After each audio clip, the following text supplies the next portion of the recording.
Senhoras e senhores, aqui é o capitão falando. Bem-vindos a bordo do voo 914. Por favor, apertem os cintos de segurança e observem o sinal de não fumar. Vamos decolar em 5 minutos. Quando estivermos na altitude de cruzeiro, os refrescos serão servidos. Nosso voo levará 37 anos. Desejo-lhes uma boa viagem. O que você faria se saísse de férias para outra cidade e, de repente, descobrisse que está em outro país?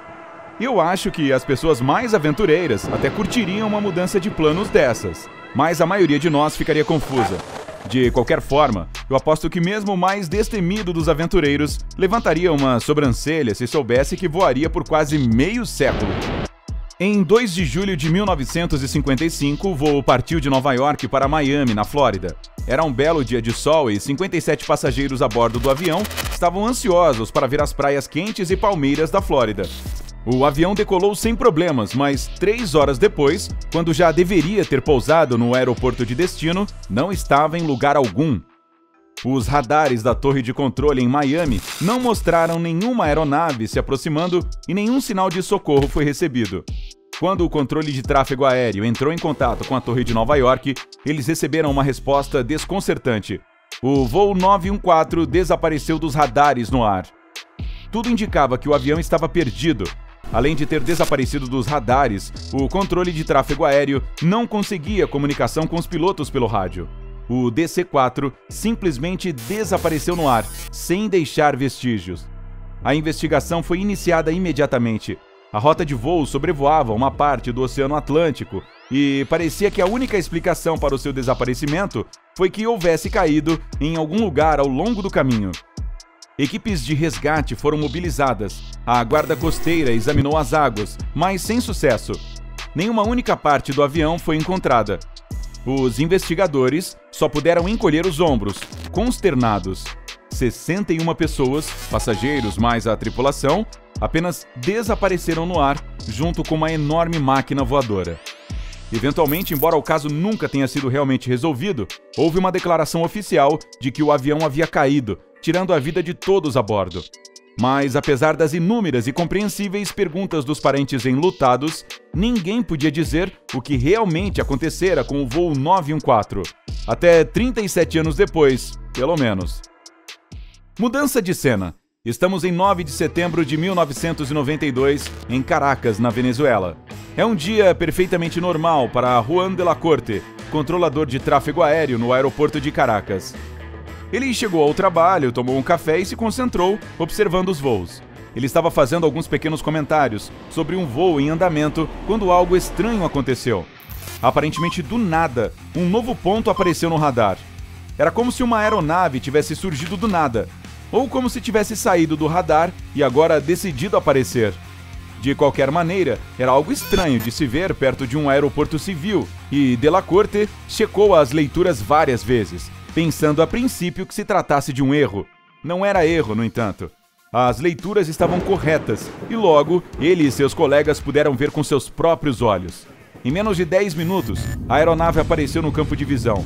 A princípio, ele parecia um avião comum para o controle de tráfego aéreo, mas à medida que se aproximava, foi possível notar que, de fato, era muito antigo.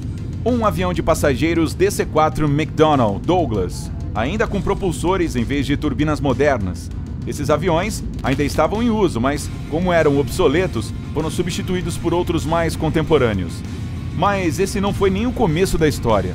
A verdadeira confusão começou quando o piloto da aeronave misteriosa entrou em contato com a torre e perguntou em inglês: "Onde estamos?" Como responsável no momento, Juan de la Corte respondeu que eles estavam se aproximando do aeroporto de Caracas e perguntou para onde o voo estava indo.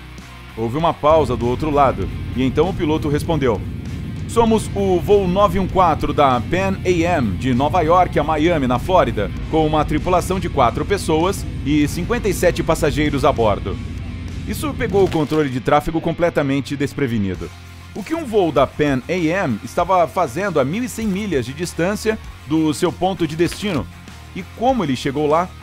De la Corte foi rápido em fazer mais algumas perguntas ao piloto, e o que ele ouviu em seguida o deixou ainda mais confuso. o piloto disse que seu voo estava programado para aterrissar no aeroporto de Miami às 9h55 de 2 de julho de 1955. Agora era a hora de a torre toda pasmar em silêncio. Antes de perguntar qualquer outra coisa, para não piorar, a torre de controle liberou o avião para o pouso. Delacorte não sabia o que fazer com as palavras do piloto. Talvez achasse que ele enlouquecera, mas isso era irrelevante, já que havia pessoas a bordo do misterioso avião. Ele tinha que se certificar de que eles pousariam em segurança e decidiu que só faria perguntas depois do pouso. Unidades terrestres foram imediatamente chamadas para ajudar o avião e os passageiros, e ele pousou sem problemas. Tendo relaxado um pouco, Juan finalmente decidiu perguntar algo que o incomodava. Você sabe que hoje é 21 de maio de 1992? Outra pausa se seguiu, confirmando que era um grande erro dizer isso.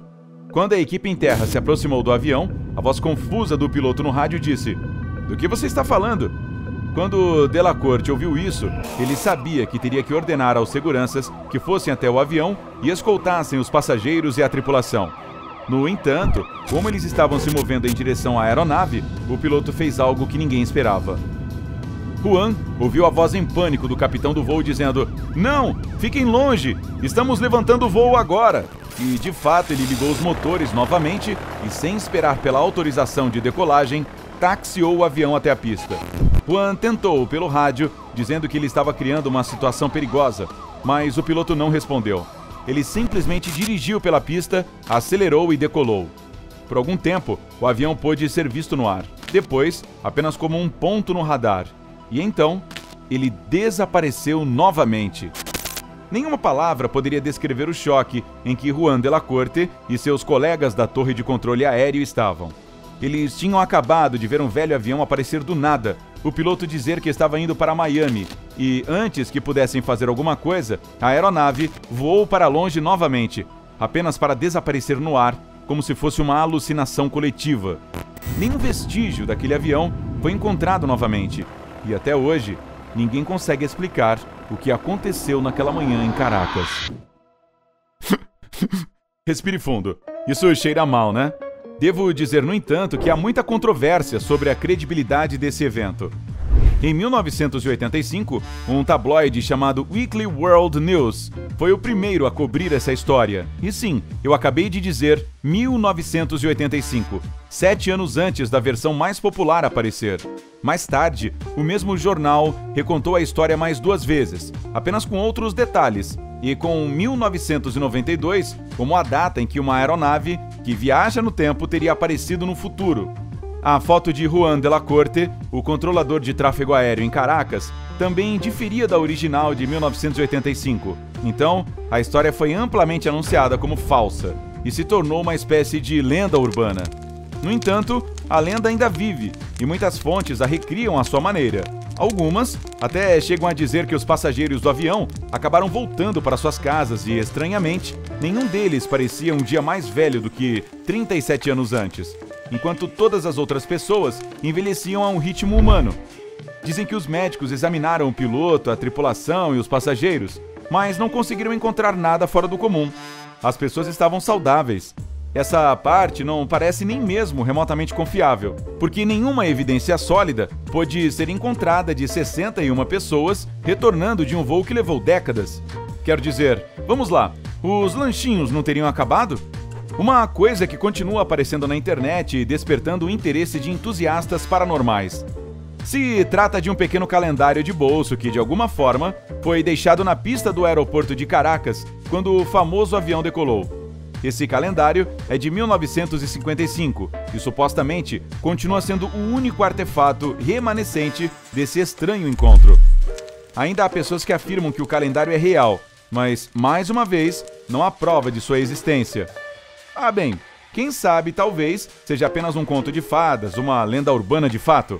Ou pode ser uma enorme conspiração para esconder o fato de que a viagem no tempo é possível. Eu acho que nunca vamos saber. Piscadela! E o que você acha? O voo 914 realmente se perdeu no tempo por 37 anos? Ou é tudo apenas um embuste? Deixe sua opinião nos comentários. Se você aprendeu algo novo hoje, curta o vídeo e compartilhe com um amigo. Mas ei, para viajar no tempo, não é preciso de um avião obsoleto. Escolha um entre os nossos mais de 2.000 vídeos e divirta-se. Fique no lado incrível da vida.